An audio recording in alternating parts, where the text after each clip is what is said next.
दोस्तों, हमारी हमेशा से यही कोशिश रहती है कि हम इस चैनल पर आपके लिए ज्ञान और शिक्षा से भरी ऐसी ही तमाम कहानियां लाते रहे जिससे आपका ज्ञान बियार सके, बौद्धिक विकास हो सके, जीवन में सही फैसले ले सके, आप जीवन में आगे बढ़ सके, मन में सकारात्मक विचारों का जन्म हो और आपके सुंदर चरित्र का निर्माण हो, ताकि आप आगे चल के आप सुंदर परिवार और समाज का निर्माण कर सके।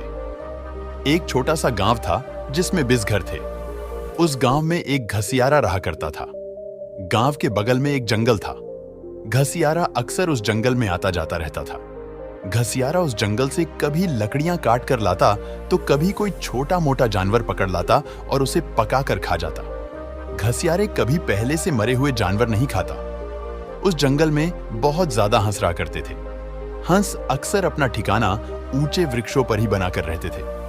एक वृक्ष पर 6 से 8 हंस रहा करते थे। उन हंसों में एक हंस बाकी हंसों से बहुत बुद्धिमान था।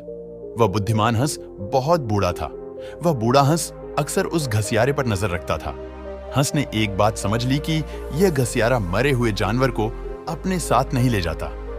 एक दिन वृक्ष पर जहां हंसों का ठिकाना था, वहीं पर एक बेल निकल आई। बूढ़े हंस की नजर जब उस बेल पर गई तो उसने बाकी के हंसों से बोला कि इस बेल को तुरंत काट दो, वरना एक दिन यह बेल वृक्ष के नीचे तक फैल जाएगी और कोई शिकारी इस बेल के सहारे वृक्ष पर चढ़कर हमारा शिकार कर हमें मार देगा।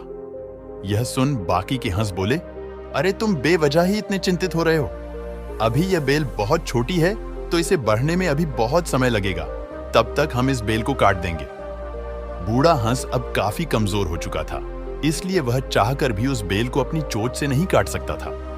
बूढ़ा हंस फिर से बोला, नहीं नहीं, इसे अभी काट दो, वरना यह बेल अधिक बड़ी हो गई तो इस बेल को काटना बहुत मुश्किल हो जाएगा।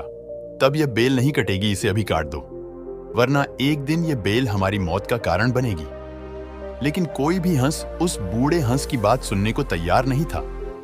सब उस हंस की बात को मजाक में ले रहे थे। समय बीतता गया और बेल एक दिन बहुत बड़ी हो गई। एक दिन सभी हंस भोजन की तलाश में सुबह सुबह सूरज की पहली किरण के साथ वहां से चले गए। हंसों ने उड़ने के लिए जैसे ही पंख फड़फड़े थे, तब उसी समय कुछ पंख टूटकर जमीन पर वृक्ष के नीचे जा गिरे। इधर घसियारा हमेशा की तरह उस जंगल से गुजर रहा था कि अचानक घसियारे की नजर वृक्ष के नीचे गिरे सफेद पंखों पर पड़ी। घसियारे ने पंख उठाकर देखा तो तुरंत समझ गया कि यह तो हंस के पंख है। इतना बोलते हुए घसियारे ने वृक्ष के ऊपर नजर दौड़ाई तो देखा कि यहां तो कोई हंस नहीं है। घसियारा वृक्ष से लटक रही बेल के सहारे वृक्ष पर चढ़ा तो देखा कि यह तो बहुत बड़ा घोंसला है। घसियारा समझ गया कि इस वृक्ष पर बहुत सारे हंस रहते हैं, शायद वो अभी कहीं बाहर गए होंगे। खाने की तलाश में घसियारे के मन में एक ख्याल आता है कि क्यों न सभी हंसों को एक साथ पकड़ लिया जाए।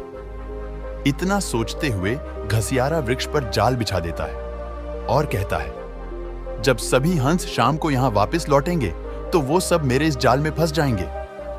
फिर उन सबको घर ले जाकर उनका ताजा ताजा गोश्त खाऊंगा। इस तरह जाल बिछाकर घसियारा वहां से चला जाता है और सुबह का इंतजार करता है। इधर शाम होते ही जैसे ही सभी हंस वापस अपने वृक्ष पर आते हैं तो सभी हंस उस जाल में बुरी तरह से फंस जाते हैं। सभी हंस बहुत कोशिश करते हैं उस जाल से निकलने की, लेकिन कोई भी उस जाल से नहीं निकल पाता। तमाम कोशिशों के बाद सब बूढ़े हंस से पूछते हैं कि अब आप ही बताओ क्या किया जाए, आप तो बहुत बुद्धिमान हो और तजुर्बेकार भी। बूढ़ा हंस उन सबको पहले बहुत गुस्सा करता है कि मैंने पहले ही बोला था आप सबको कि इस बेल को काट दो, लेकिन कोई भी मेरी बात को नहीं समझा। अब देखो नतीजा। बूढ़े हंस डीडी ढाट सुनकर सभी हंस खुद पर बहुत शर्मिंदा होते हैं और बूढ़े हंस की कही हुई पुरानी बातों को न मानकर अब बहुत पछता रहे होते हैं। सभी हंस बोलते हैं, हमें माफ कर दो, आज से हम आपकी हर बात मानेंगे। कृपया अभी इस जाल से बचने का कोई उपाय निकालो। तब हंस कुछ देर सोचता है। कुछ देर सोचने के बाद हंस समझ जाता है कि हो ना हो यह उस घसियारे का काम है, क्योंकि अक्सर वही इस जंगल में आता जाता रहता था। बूढ़ा हंस यह बात अच्छे से जानता था कि वो घसियारा मरे हुए जानवर को नहीं ले जाता। तो ऐसे में बूढ़े हंस के मन में एक उपाय आया और वह बोला, जिसने हमें इस जाल में फांसा है वही हमें इस जाल से निकालेगा। बूढ़े हंस की यह बात सुन बाकी के हंस बोले कि ये आप क्या बोल रहे हो? भला वो हमें क्यों इस जाल से निकालेगा? तब बूढ़ा हंस बोला, अब जैसा मैं कहता हूं वैसा ही करो। कोई फालतू का अपना दिमाग नहीं चलाएगा, वरना सब चौपट हो जाएगा। मेरी बात ध्यान से सुनो। सुबह जब वो घसियारा आएगा तब सबने झूठ मूठ का मरने का नाटक करना है। मतलब जैसे ही वो घसियारा वृक्ष पर चढ़कर हमें देखने आए तो खुद को ऐसा दिखाना कि वो हमें मरा हुआ समझे। जब वो हमें मारा हुआ समझेगा तो उसी समय वो एक एक करके हंस को जाल से निकालने लगेगा। फिर जैसे ही वो घसियारा सारे हंस को जाल से निकालकर अलग कर देगा तब हम सब तुरंत वहां से उड़ जाएंगे। लेकिन एक बात का खास ध्यान रहे, कोई भी हंस तब तक ये मरने का नाटक जारी रखेगा जब तक कि वो घसियारा आखिरी हंस को जाल से निकालकर अलग न कर दे।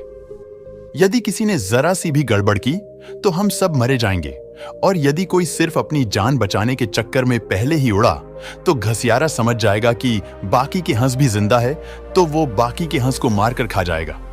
इधर जैसे ही सुबह होती है वो घसियारा आ जाता है। अब सभी हंस वैसा ही करते हैं जैसा बूढ़े हंस ने कहा था।